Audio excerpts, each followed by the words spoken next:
بین الاقوامی تنظیم اثر کے زیر اہتمام وزارت تعلیم کے ایڈیٹوریم میں اثر پاکستان دی نیشنل رپورٹ 2018 لانچ ورکشاپ ہوئی۔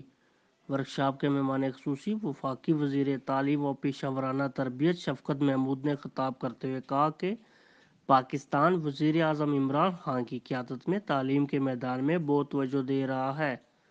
شرح خواندگی بڑھانے کے لیے بچوں کی تعلیم حاصل کرنے پر بھی سخت محنت کر رہے ہیں۔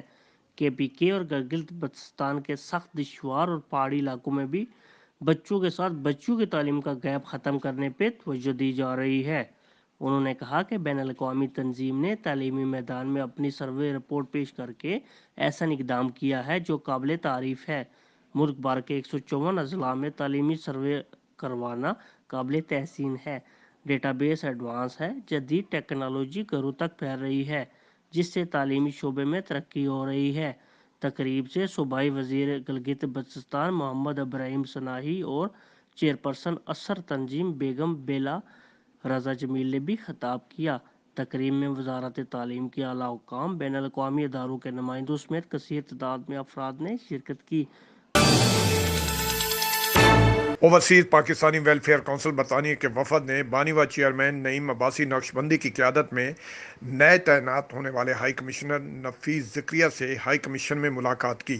وفد نے ہائی کمشنر کو پھولوں کا گلدستہ پیش کیا اور مبارکباد دی۔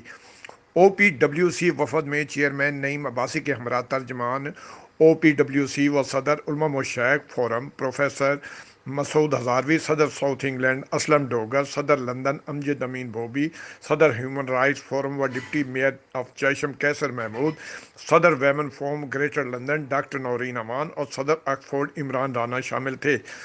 وفد سے گفتگو کرتے ہوئے ہائی کمشنر نفیس زکریا نے کمیونٹی مسائل اور ان کے حل کو ادارہ کی اولین ترجیح قرار دیا۔ سفیر پاکستان کا کہنا تھا کہ وزیر اعظم عمران خان کی طرف سے تارکین وطن کے لیے پاکستان اور بیرون ممالک میں آسانیاں پیدا کی جائیں تاکہ اوورسیز کمیونٹی بالخصوص نوجوان نسل کا دھرتی ماں کے ساتھ مضبوط رابطہ قائم ہو سکے۔